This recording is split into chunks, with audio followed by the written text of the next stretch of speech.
The book of Obadiah, the vision of Obadiah. Thus saith the Lord God concerning Edom, We have heard a rumor from the Lord, and an ambassador is sent among the heathen. Arise ye, and let us rise up against her in battle. Behold, I have made thee small among the heathen. Thou art greatly despised. The pride of thine heart hath deceived thee, thou that dwellest in the clefts of the rock, whose habitation is high, that saith in his heart, Who shall bring me down to the ground? Though thou exalt thyself as the eagle, and though thou set thy nest among the stars, thence will I bring thee down, saith the Lord. If thieves came to thee, if robbers by night, how art thou cut off? Would they not have stolen till they had enough? If the grape-gatherers came to thee, would they not leave some grapes? How are the things of Esau searched out? How are his hidden things sought up?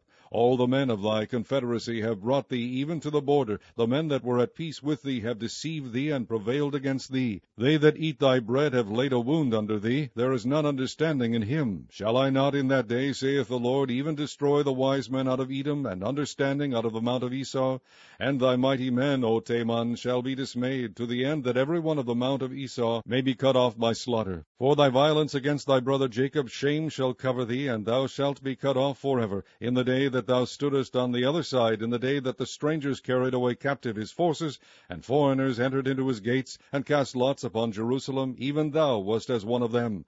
But thou shouldest not have looked on the day of thy brother in the day that he became a stranger, neither shouldest thou have rejoiced over the children of Judah in the day of their destruction, neither shouldest thou have spoken proudly in the day of distress. Thou shouldest not have entered into the gate of my people in the day of their calamity. Yea, thou shouldest not have looked on their affliction in the day of their calamity, nor have laid hands on their substance in the day of their calamity. Neither shouldest thou have stood in the crossway to cut off those of his that did escape, neither shouldest thou have delivered up those of his that did remain in the day of distress. For the day of the Lord is near upon all the heathen. As thou hast done, it shall be done unto thee. Thy reward shall return upon thine own head. For as ye have drunk upon my holy mountain, so shall all the heathen drink continually. Yea, they shall drink, and they shall swallow down, and they shall be as though they had not been. But upon Mount Zion shall be deliverance, and there shall be holiness, and the house of Jacob shall possess their possessions. And the house of Jacob shall be a fire, and the house of Joseph a flame, and the house of Esau for stubble, and they shall kindle in them and devour them. And there shall not be any remaining of the house of Esau, for the Lord hath spoken it.